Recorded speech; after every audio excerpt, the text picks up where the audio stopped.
Halo, saya Fatir Redwarta. Di sini saya akan menjelaskan tentang subnetting dan IPv4 serta IPv6. Subnetting adalah cara membagi satu jaringan menjadi beberapa subjaringan. Beberapa bit dari bagian host ID dialokasikan menjadi bit tambahan pada bagian network ID. Cara ini menciptakan sejumlah network ID tambahan dan mengurangi jumlah maksimum host yang ada dalam tiap jaringan tersebut. Subnetting IPv4. Subnet mask adalah binar 32 bit yang digunakan untuk membedakan network ID dan host ID. Network ID adalah bagian dari IP address yang menunjukkan di jaringan mana komputer tersebut berada, sedangkan host ID menunjukkan workstation, server, router, dan semua host TCP/IP lainnya dalam jaringan tersebut. Menentukan letak suatu host apakah berada di jaringan lokal atau jaringan luar. Ini klasifikasi dari IP. Ini ada kelas A, kelas B, kelas C. Sebenarnya ada lagi kelas D dan kelas E. Ini contoh suatu subnet C memiliki kebutuhan host ID terbesar yaitu 26 host ID. Jika dikonversikan ke dalam bentuk biner akan menghasilkan 11010. Sehingga di sini memerlukan 5 bit. Artinya untuk host ID kita membutuhkan tempat 5 bit sehingga diperlukan adalah seperti ini. Sehingga kita dapati itu 224. Sehingga subnet masknya adalah 255.255.255.224. Ini routing table untuk IPv4. Selanjutnya, CIDR atau Classes Interdomain Routing adalah sebuah cara alternatif untuk mengklasifikasikan alamat-alamat IP berbeda dengan sistem klasifikasi ke dalam kelas A, kelas B, kelas C, kelas D, dan kelas E yang disebut juga sebagai supernetting. Tujuan CIDR ini untuk mempermudah penulisan notasi subnet agar lebih ringkas dibandingkan penulisan notasi subnet mask yang sesungguhnya.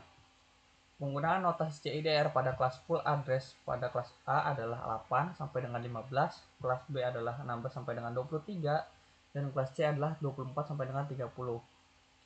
Subnet mask CIDR 31 dan 32 tidak pernah ada dalam jaringan yang nyata. Daftar berikut subnet yang dikelolakan adalah sebagai berikut.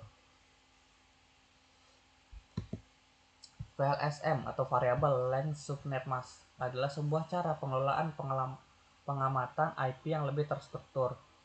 Penghitungan IP address menggunakan metode VLSM adalah metode yang berbeda dengan memberikan suatu network address lebih dari satu subnet mask. Berbeda jika menggunakan CIDR di mana suatu network ID hanya memiliki satu subnet mask saja.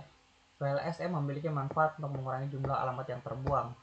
Untuk lebih mudahnya, sebagai contoh, kita akan menghitung alamat IP menggunakan VLSM dengan topologi sebagai berikut.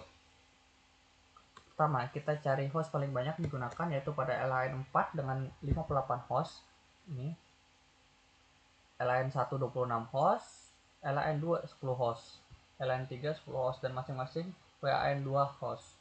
Di sini diberikan IP 192.168.1.0 per 24 dan kita akan membaginya dengan VLSM. Kita hitung 58. Jadi kita menggunakan 24 tentunya terlalu banyak host yang tersisa karena kita hanya butuh 58 host saja. Tentukan subnet mask yang memiliki host lebih dari 58 dilihat dari tabel di atas, yang terpenuhi adalah 26. Dengan subnet mask 255.255.255.192. Berikut ada peluang IP yang digunakan dari 26. Jadi untuk host 58 kita menggunakan IP address 192.168.1.0/26. Di sini kita lanjut aja, tidak perlu yang tadi karena waktunya mepet. Di sini kita lanjut ke subnetting IPv6. IPv6 atau Internet Protocol versi 6 adalah versi terbaru Internet Protocol IP dan merupakan pengembangan dari IPv4 yang kini telah melewati masa jayanya.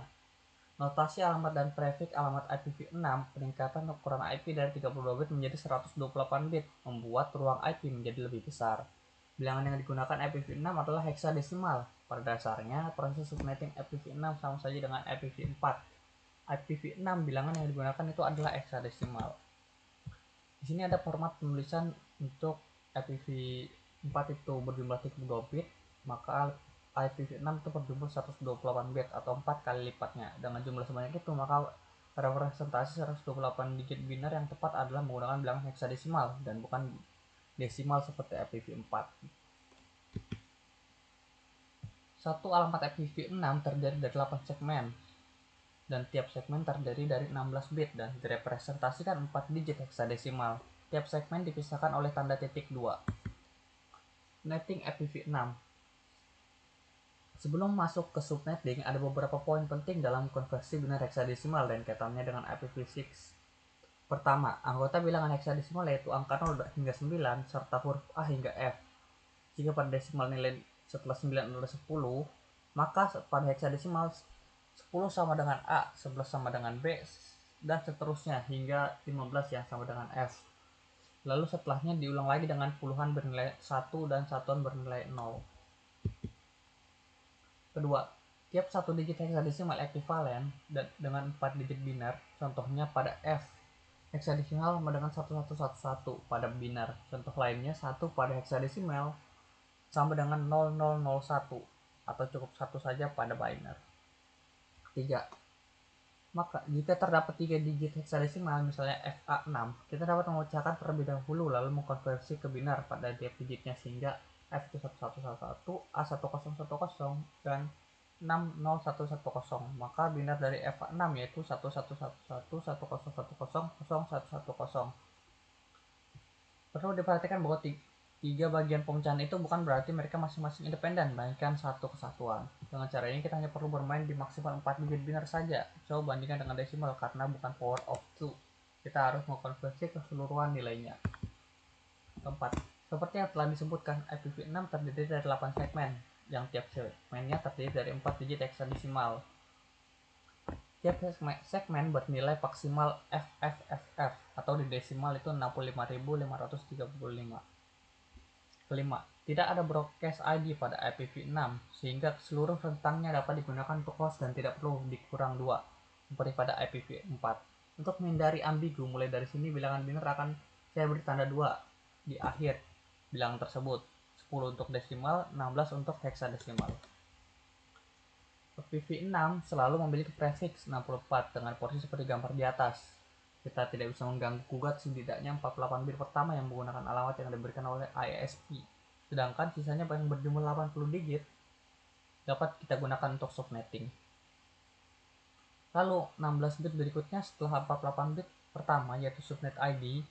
Area ini dapat kita gunakan untuk memberikan nama pada tiap subnet yang kita buat. Jika kita menemukan seluruh alamat yang tersedia di segmen ini, berarti kita dapat memiliki 65.535 subnet atau 2 pangkat 16. Di sini ada perbedaan IPv4 dan IPv6. Ini kita lihat dari address size-nya itu dia menggunakan 32 bit, sedangkan IPv6 pakai 128 bit. 128 bit. Ini kita lihat juga IPv4 itu dibikin itu pada tahun 1981, sedangkan IPv6 dibikin pada tahun 1999. Ini formatnya itu menggunakan desimal kalau IPv4, sedangkan IPv6 menggunakan heksadesimal. Ya, mungkin cukup sekian dari saya. Terima kasih.